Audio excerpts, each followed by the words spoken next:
it will happen to all of us that at some point you get tapped on the shoulder and told, not just that the party's over, but slightly worse, the party's going on, but you have to leave.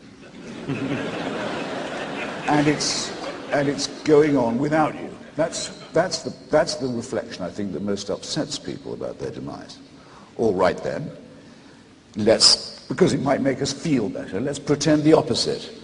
Instead you'll get tapped on the shoulder and told, great news, this party's going on forever, and you can't leave.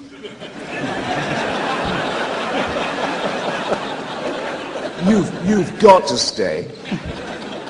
The boss says so, and he also insists that you have a good time.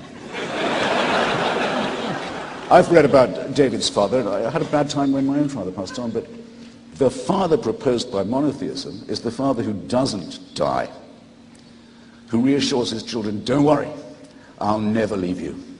You'll never see the end of me. You'll never get the chance to feel sorry. I'm always there. I'm the absolute ultimate in dictatorship, and in my courts there's no appeal. Do you really think that this would cheer up anyone of sentience or humanity or capable of feeling of irony? I submit it's out of the question.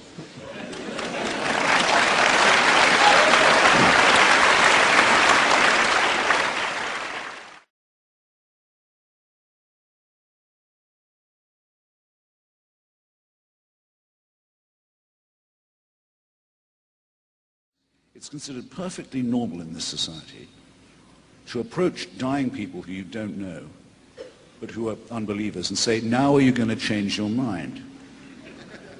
In fact, it's considered almost a polite question. And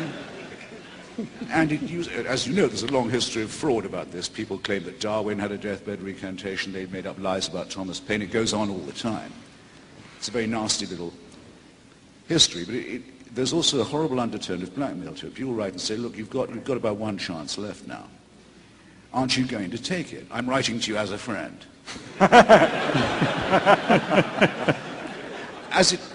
They've even tried it on me when I've been very ill and I haven't had quite the vinegar I'd like to have had in a hospital bed. I don't mind, I can take it.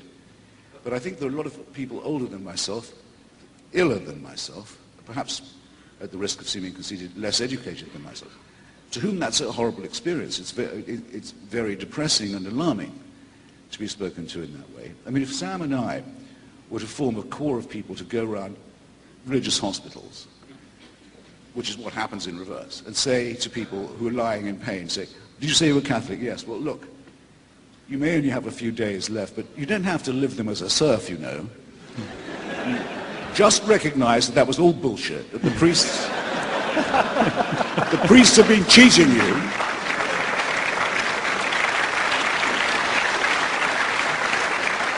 And I guarantee you'll feel better. I don't think that would be very ethical. Okay, but I think it would be something of a breach of taste. But if it's in the name of if it's in the name of God, it has a social license. Well, fuck that, is what I say.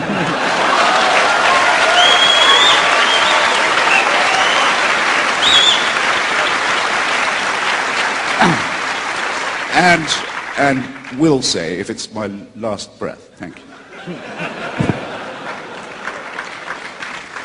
Fred.